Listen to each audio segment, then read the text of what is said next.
My name is Bill Beamer, and I live in Northeast Portland.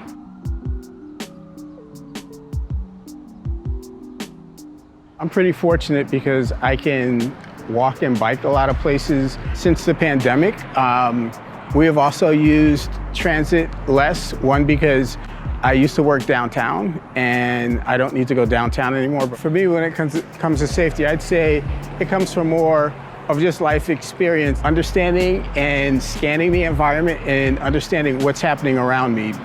Just as a Black person, wherever I've been, it's always an issue that I think I'm probably a bit more hyper aware of than a lot of people in Portland.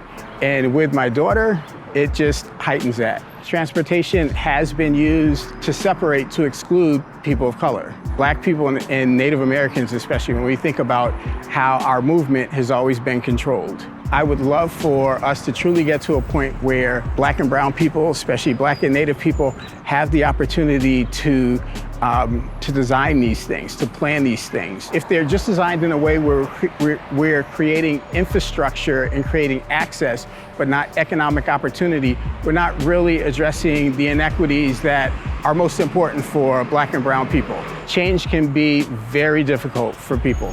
We can do so many things if we're actually letting go of the traditional levers that we have held and the things that, to be honest, are really dividing us at this point.